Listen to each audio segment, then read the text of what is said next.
வணக்கம் நேயர்களே, ஸ்ரீ குபேரன் டிவி நேயர்களுக்கு லட்சுமண அன்பு வணக்கங்கள். இப்போ நம்ம பார்க்க போகிறது வார ராசி பலன் 10ஆம் தேதியிலேருந்து 16ஆம் தேதி வரை எப்படி இருக்க போகுது. ஸோ எப்போதும் சொல்லுகிறது தான். ஸோ லக்னத்துக்கு பாருங்கள், ராசிக்கு பார்ப்பதை விட லக்னத்துக்கு பார்க்குறது ரொம்ப ஈஸி. ஸோ அந்த மாதிரி பார்க்கும்போது உங்களுக்கு பலன்கள் அக்யூரேட்டாக இருக்கும். அதே நேரத்தில் வந்து உங்களுக்கு தசா புத்தி அந்தரங்கள் என்ன இருக்கும் அதை நீங்கள் நோட் பண்ணி வச்சுக்கிட்டு ஸோ அதை நீங்கள் பார்க்கும்போது ரொம்ப அக்யூரேட்டாகவே இருக்கும். ஸோ நீங்கள் அதை பழக்கப்படுத்திக்கிட்டிங்கன்னா ஒரு 90% பர்ஃபெக்டாக வருங்க. ஸோ கண்டிப்பாக பழக்கப்படுத்துங்க.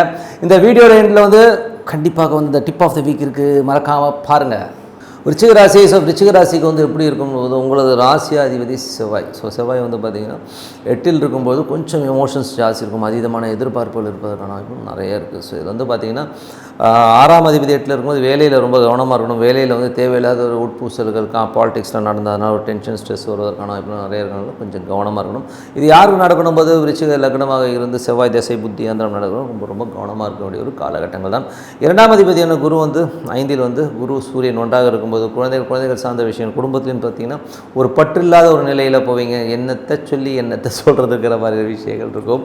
ஏன்னா அஸ்தங்கங்கிறது எதுவுமே இல்லாமல் ஒரு என்ன சொல்கிறது, எதுக்கு நான் வாழ்கிறேன் அப்படின்னு சொல்லி தத்துவத்தெல்லாம் பேசிகிட்டு இருக்க மாதிரியே சொல்லும். ஸோ இது யாருக்கு மேஜராக எஃபெக்ட் பண்ணணும் போது யாரெல்லாம் வச்சு லக்னமாக குரு திசை புத்தி அந்த நடக்குதோ அவங்களுக்கு தான் கொஞ்சம் எஃபெக்ட் ஆகும். மற்றவங்களாம் ஒன்றும் இல்லை. இதெல்லாம் ஒரு வாரம் தான். ஸோ அதுக்கப்புறம் எல்லாமே சரியாயிடும்.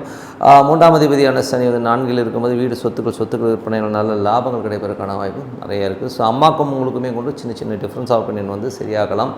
மற்றபடி எல்லாமே சிறப்பு தான். மற்றபடி பக்கத்து வீட்டுக்கார் சார்ந்த உறவுகளில் இந்த விரிசல்லாம் நீங்கி நல்ல ஒரு சுமூகமான சூழ்நிலை ஏற்படுவதற்கான நல்லாவே இருக்குது.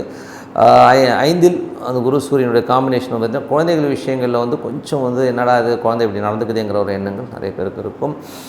6ஆம் அதிபதி. ஸோ 6ல் பார்த்திங்கன்னா புதன். அது பார்த்திங்கன்னா உங்களுக்கு 8ல் இருக்கிற விஷயம். ஸோ 8ஆம் அதிபதி 6ல் இருக்கும்போது வேலை இடங்களில் தேவையில்லாத பாலிடிக்ஸ், தேவையில்லாத ஒரு பிரச்சனை வருவதற்கான வாய்ப்பு, கொஞ்சம் நீங்கள் இதை புத்திகரமாக நடந்துக்கிறீங்கிற மாதிரி எண்ணங்கள் சூழல்கள் வருவதற்கான வாய்ப்பு நிறைய இருக்குது. ஸோ அதனால் கொஞ்சம் கவனமாக இருக்கணும். இது யார் மேஜராக கவனமாக இருக்கணும் போது யாரெல்லாம் விருச்சிக லக்னமாக இருந்து புதன் திசை புத்தி அந்தரம் நடக்கணும், ராகு திசை புத்தி அந்தரம் நடக்கணும், ரொம்ப ரொம்ப கவனமாக இருக்கணும். 7ல் சுக்கிரன். ஸோ 12ஆம் அதிபதி 7ல் இருக்கும்போது கணவன் மனைவி உறவு ரொம்ப சிறப்பாக இருக்கும், ரொம்ப சந்தோஷமாகவும் குதூகலமாகவும் இருப்பதற்கான வாய்ப்புகள்லாம் நல்லா இருக்குது. அதில் கொஞ்சம் செலவுகளும் பண்ணுவாங்க. ஸோ மனைவிக்காக செலவு பண்ணுறது, பார்ட்னர்ஷிப், வெளியில் சுற்றுறது, இந்த மாதிரி விஷயங்கள் நிறைய இருக்கும். இது யாருக்கு மேஜராக நடக்கணும், விருச்சிக லக்னமாக இருந்து சுக்கிர திசை புத்தி அந்தரம் நடக்கணும், கண்டிப்பாக நடப்பதற்கான வாய்ப்புலாம் நல்லாவே இருக்குது. 8ஆம் அதிபதியான புதன். 8ஆம் அதிபதியான புதன் 6ல் இருக்கும்போது வேலையில் ரொம்ப கவனமாக இருக்கணும். அதே நேரத்தில் கடன் வாங்கல் கொடுக்கல் எல்லாம் ரொம்ப ரொம்ப ஜாக்கிரதையாக இருக்கணும். இல்லை அதனால் ஒரு சின்ன சின்ன ஸ்ட்ரெஸ் வருவதற்கான வாய்ப்புலாம் இருக்குது. இது யாருக்கு மேஜராக நடக்கணும் போது இது மேஜராக நடக்கக்கூடியது விருச்சிக லக்னமாக புதன் திசை புத்தி அந்தரம் நடக்கிறவங்க, செவ்வாய் திசை புத்தி அந்தரம் நடக்கிறவங்களாம் ரொம்ப கவனமாக இருக்க வேண்டிய ஒரு காலகட்டங்கள் தான். 9ஆம் அதிபதி. ஸோ 9ஆம் அதிபதி பார்த்திங்கன்னா உங்களுக்கு குருவின் பார்வை இருக்குன்னா அப்பா சார்ந்த உறவெல்லாம் ஓரளவுக்கு ப்ளஸ்ஸாகவே இருக்கும். ஸோ அது ஒரு நல்ல விஷயம்தான். அடுத்தது தொழில் ரீதியான விஷயங்கள். ஸோ தொழில் ரீதியான விஷயம் ரொம்ப கவனமாக இருக்கணும். ஏன்னா உங்களுக்கு தொழிலாதிபதியான 10ஆம் அதிபதி சூரியன் 5ல் இருக்கும்போது இந்த வர 15ஆம் தேதி வரை தொழில் பேராசைப்படாமல் கொஞ்சம் அலர்ட்டாக இருந்தது நல்லது. இல்லைனா ஏடாவிடமாக ஏதாவது மாட்ட விட்டதுக்கான வாய்ப்பு ரொம்ப கவனமாக இருக்கணும். அதே மாதிரி 2, 5ஆம் அதிபதி குருவும் அஸ்தங்கமாகும்போது ஒரு பெரும் பணம் லாக் ஆகிறதுக்கான வாய்ப்பு இல்லை. ஒரு வாரம் மட்டும் மணி ஹேண்ட்லிங்லாம் கொஞ்சம் பார்த்து பண்ணுறது ரொம்ப ரொம்ப நல்லது. இது யாருக்கு மேஜராக நடக்கணும் போது துலா லக்னமாக இருந்து குரு திசை புத்தி அந்தரம் நடக்கிறவங்களுக்கும் சூரிய திசை புத்தி அந்தரம் நடக்கிறவங்களுக்கும் கண்டிப்பாக நடப்பதற்கான கொஞ்சம் இருக்குது. ஸோ கொஞ்சம் பார்த்து நடந்துங்க. மற்றவை எல்லாமே சிறப்பு தான். என்னை பொறுத்தவரை பார்த்திங்கன்னா அடுத்தடுத்த லெவலுக்கு முன்னேறினா போராடிக்கிட்டே இருக்கணும். ஸோ அதுக்கு பிரார்த்தனை ரொம்ப அவசியம். ஸோ காலையில் எழுந்து ஒரு 15-20 நிமிஷம் ஒரு ஈஸ்வரன் ரொம்ப பிடிக்கணும், ஓம் நமச்சிவாய மனசார பிரார்த்தனை பண்ணணும். அடுத்த லெவலுக்கு கண்டிப்பாக போயிடும். ஸோ நல்ல மாற்றங்கள் நல்ல ஏற்றங்கள்லாம் ஏற்படணும்னா பிரார்த்தனை ரொம்ப அவசியம். Tip of the week. So tip of the வீக்கில் என்ன மாதிரி விஷயங்களே நம்ம பார்க்க போகிறோம். ஸோ நிறைய பேர் சொல்லலாம், சார் எனக்கு பிறந்ததுலேருந்து ரொம்ப கஷ்டம் சார், என்ன பண்ணுறதுன்னு தெரியல, எப்படி போனாலும் என்னை சுற்றி அடிக்கிறாங்க, என்ன பண்ண சொல்லி கர்மா அவ்வளோ எஃபெக்டாக இருக்குது.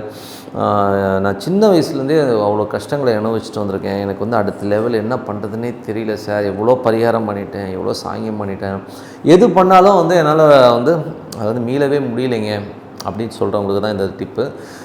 இது பார்த்திங்கன்னா பக்காவாக ஒர்க் பண்ணும். இது வந்து ஒன்றும் இல்லைங்க.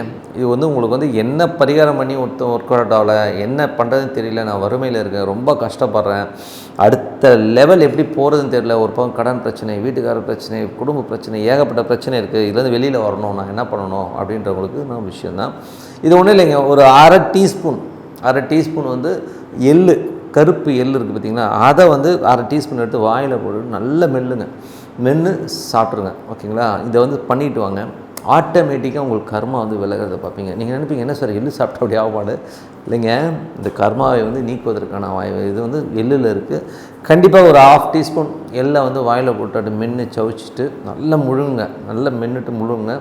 உங்களுடைய கர்மாக்கள், ஐயோ எத்தனை பிறவிங்க நான் எடுத்தேன்னு தெரியலைங்க, சின்ன வயசுலேருந்து கஷ்டப்படுறவங்களுக்குலாம் வந்து பெரிய ஒரு பிரேக் கிடைக்கும். கண்டிப்பாக பண்ணி பாருங்கள். ஸோ லைஃப்பில் வந்து ஒரு நல்ல பிரேக் கிடைக்கும் சார். ஸோ நல்லதே நடக்கட்டும். அடுத்த வாரம் சந்திப்போம். நன்றி, வணக்கம். ஸ்ரீ குபேரன் டிவியை பார்த்தமைக்கு நன்றிகள். மேலும் இது போன்ற தகவல்களை தெரிந்து கொள்ள ஸ்ரீ குபேரன் டிவியை சப்ஸ்கிரைப் செய்யுங்கள். மறக்காமல் பெல் ஐக்கானை கிளிக் செய்யுங்கள்.